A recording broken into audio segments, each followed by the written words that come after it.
صباح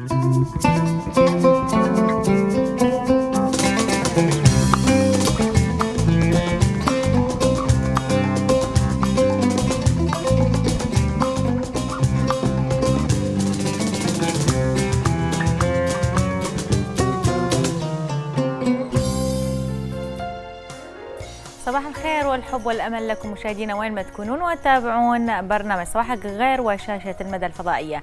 صباح الخير حيدر. صباح الخير منال، صباح الخير أعزائنا المشاهدين بالتأكيد معنا اليوم.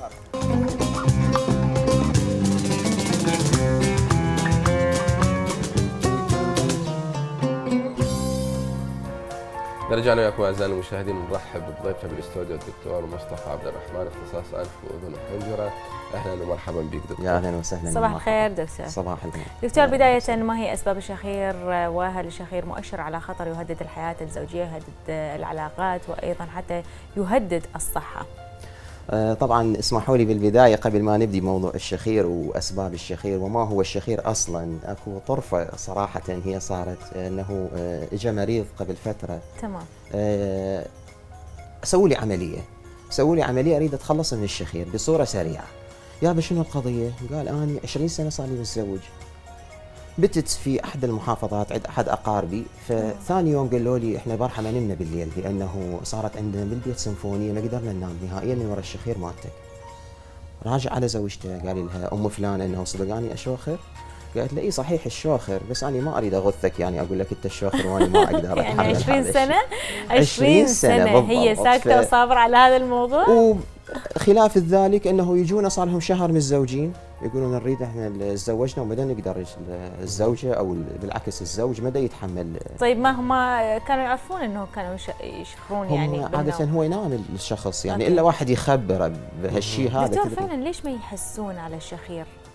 احنا خلي هسه بدايه نعرف الشخير هو شنو. الشخير هو عاده هي صوت مزعج اكيد يصدر نتيجه اهتزازات بجدران المسالك التنفسيه العليا لوجود تضيق جزئي في تلك المسالك.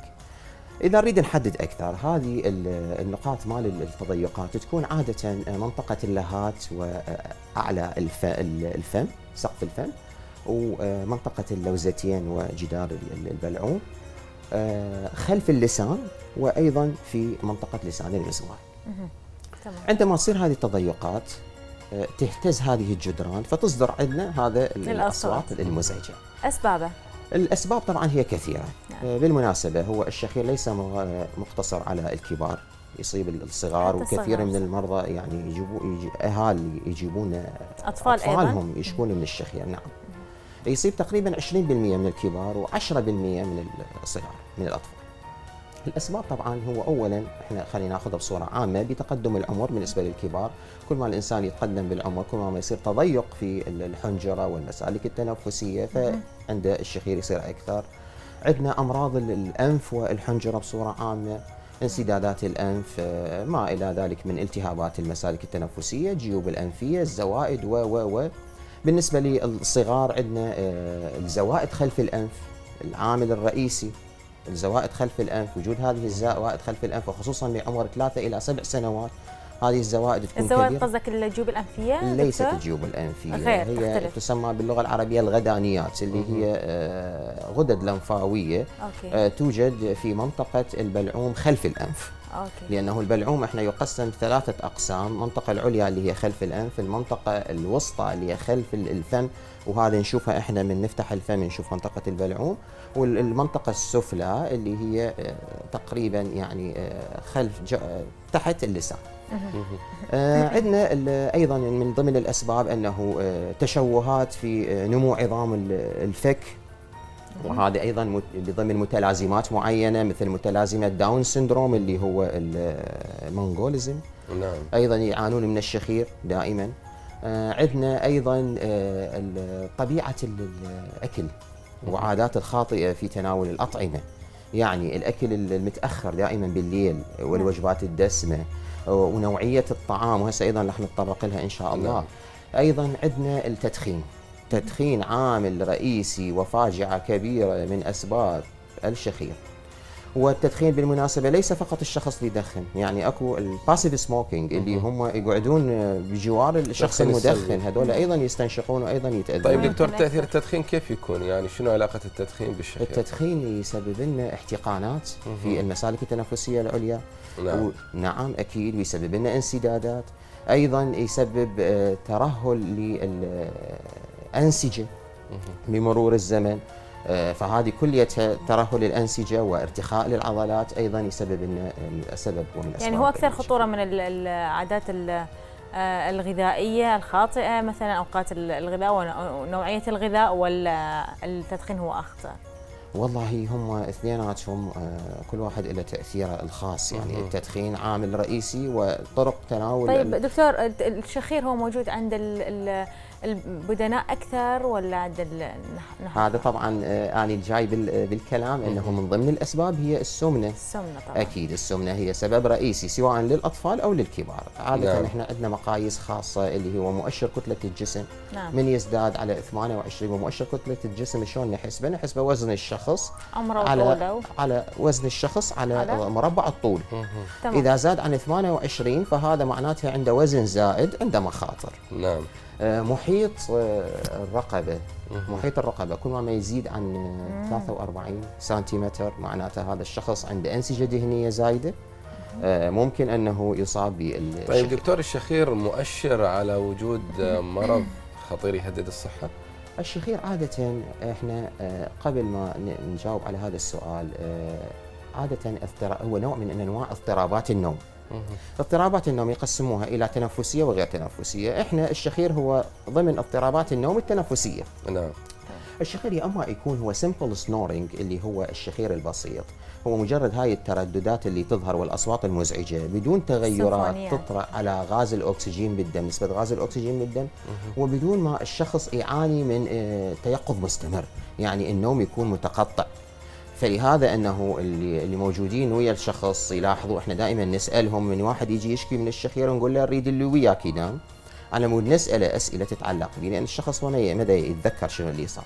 هذا الشخص اذا ظل تيقظ مستمر طول الليل ينام ويقعد ويريد يرجع ينام. بالضبط. اكو هواي حالات مثل هيك شيء.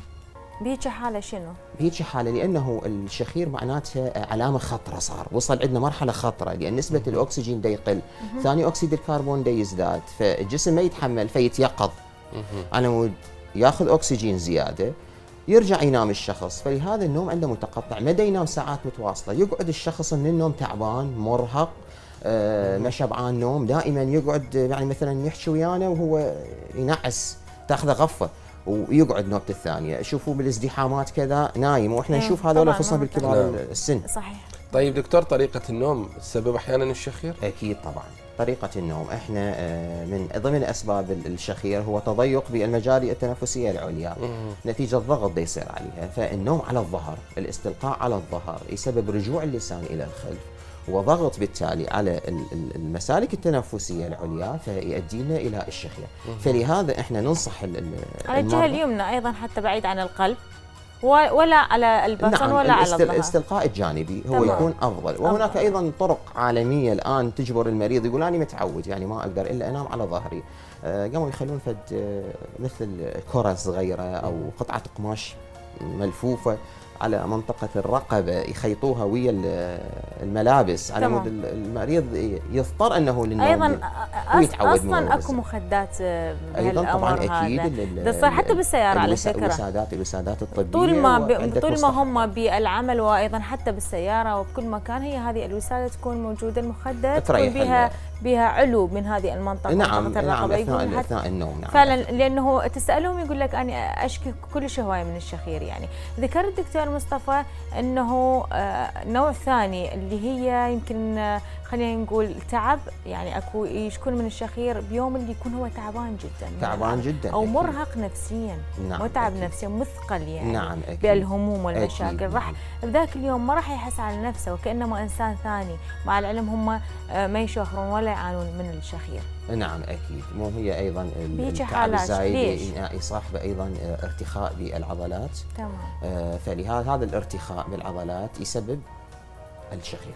طيب الآن تقريبا حددنا جميع أسباب الشخير، طرق علاجه دكتور، هل العملية الجراحية مباشرة هي العلاج الوحيد؟ أكيد إحنا العملية الجراحية نخليها هي آخر شيء. أول شيء نبدي بالطرق، طرق عامة لتغيير نمط الحياة. يعني ننصح المريض إذا هو كان يدخن أنه يترك التدخين، وهذا طبعا صعب بالمريض أنه يسويه.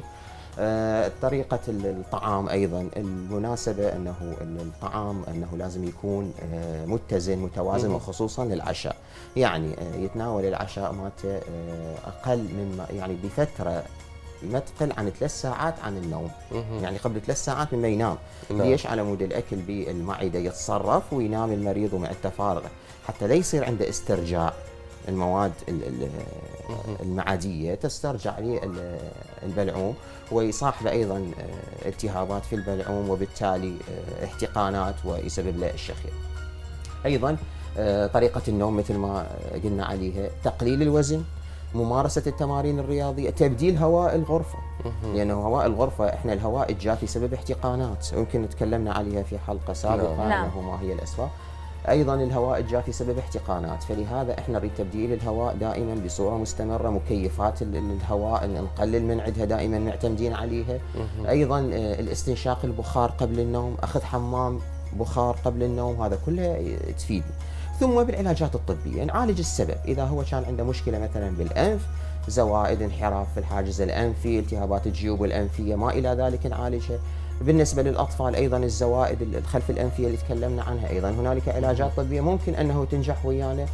كل هاي الأشياء إذا فشلت ويانا ما أدت نتيجة، ممكن أنه نلتجئ إلى التدخلات الجراحية. التدخلات الجراحية نعم للأطفال، هل تعطي نسبة كبيرة للنجاح مثلا، وحتى يخلص المريض والطفل نعم. من المرض أو حالة الشخير؟ التدخلات الجراحية بالنسبة للأطفال إحنا بالدرجة الأولى قلنا السبب هو الزوائد خلف الأنفية، فنشيل هذه الزوائد. أكثر الحالات هي هيك، أكثر الحالات تقريبا 90%. نشيل له هذه الزوائد، المريض راح يرتاح ارتياح تام. بالمناسبة للأطفال يعانون خطية من مشاكل، لأنه الطفل ما يعرف والأهل ما يعرفون شنو المشكلة، فيعاني الطفل دائما خامل تعبان، قلة التركيز. يعني خصوصا طلاب المدرسة، المعلمة تأنبه أو المعلم يأنبه أنه ما ينتبه، دائما باله سارح بغير مكان أو ينام بالصف. معقولة؟ دائما كله بأسباب. نعم أكيد، نعم أكيد، لأنه ما ينام الطفل. وعادة ترى هو الشخص ما يحس من يقعد، ما يحس أنه هو استيقظ كذا مرة أثناء النوم، فالمشاهد له هو اللي راح يباوع هذا الشيء. فنشيل الزوائد، 90 تقريبا 85 إلى 95% النتائج تكون ناجحة. طيب دكتور، إذا ما عالجنا حالة الشخير سواء عند الأطفال أو الصغار، تأثيراتها المستقبلية الشخير، واكو تطورات لهذه المسألة؟ احنا قلنا انه الشخير قد يكون شخير سمبل سنورنج، اللي هو الشخير البسيط اللي هو مجرد هذه الأصوات، أو علامة من علامات الاختناق أثناء النوم اللي هو بالإنجليزية obstructive sleep apnea. هذه طبعا كلش خطرة، لأنه عواقبها أنه تؤدينا إلى ارتفاع في الضغط الرئوي، ارتفاع في الضغط العام للجسم، أيضا تسبب لنا يعني ضغط بالجسم، تسبب لنا أمراض القلب وعجز القلب بالمستقبل. فهي هذه طبعا اكيد المخاطر يعني مالتها، فهي علامه. ما كان واضح، ولا يمكن كثير من الناس ولا اني بصراحه انه متخيل الشخير راح يوصل الانسان لهذه المراحل من الامراض. طيب الرجال ام النساء اكثر لحالات الشخير؟ الرجال ام النساء؟ طبعا الرجال هم اكثر من النساء، اكثر طبعا اكيد لاسباب عده. يعني يدخنون اكثر دكتور؟ لا، طبيعة حياتهم هي تختلف. متعب الرجل يجي دائما، الأكل دائما يكون متأخر، يأكل وينام، تدخين أكثر عند الرجال. أيضا الأوفر ويت اللي هو السمنة تكون بالرجال. النساء ممكن أنه تعتني بنفسها، لكن الرجل يكون هامل هذا الشيء. نعم. إذا دكتور، معلومات قيمة أعطيتها لنا اليوم، نشكرك على هذا الحوار وعلى هذه المعلومات. أنا جدا ممنون من عندكم، وأحييكم فعلا على برنامجكم الرائع اللي نقدم لكم. شكرا، كلك ذوق. شكرا جزيلا.